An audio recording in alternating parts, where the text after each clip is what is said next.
खेड तालुक्यात आढळले ब्लॅक पॅन्थरचे अस्तित्व, CCTVमध्ये कैद. तालुक्यातील चाकाळे येथे पडला दृष्टीपथात. ब्लॅक पॅन्थर ही बिबट्याची अत्यंत दुर्मिळ प्रजाती आहे. खोल जंगलात राहणाऱ्या या वाघाचं क्वचितच दर्शन होतं. त्यामुळे हा काळा बिबट्या पाहायला देखील नशीब लागतं असं म्हटलं जातं. परंतु अशा या दुर्मिळ बिबट्या तालुक्यातील चाकाळे येथील एका घराच्या अंगणात असलेल्या CCTV कॅमेऱ्यात कैद झाला असून या व्हिडिओमधील ब्लॅक पॅन्थरच्या खेड तालुक्यातील अस्तित्वामुळे प्राणीमित्रांनाही दिलासा मिळाला आहे. खेडमधील शीतल पेठे यांच्या चाकाळे येथील शेतघराच्या अंगणात आलेल्या बिबट्या अर्थात ब्लॅक पॅन्थर CCTVने अचूक टिपला आहे. अंगणात एका कुत्र्याला देखील याची चाहूल लागल्याने तो देखील जोरजोरात ओरडत असल्याचे टिपले गेले आहे.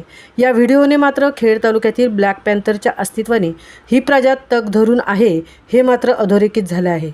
रत्नागिरी जिल्ह्याचा विचार केला गेल्यास जिल्ह्यात काही तालुक्यांमध्ये या वाघाचे अस्तित्व असल्याची बाब पुढे आली आहे. मात्र खेड तालुक्यात बिबट्याची ही प्रजात जवळजवळ नष्ट झाल्याची भीती व्यक्त होत होती. मात्र या ब्लॅक पॅन्थरच्या अस्तित्वाने प्राणीमित्रांसह येथील वनविभागाला दिलासा मिळाला आहे.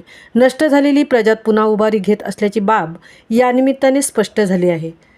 महामुंबईसह देवेंद्र जाधव, खेड.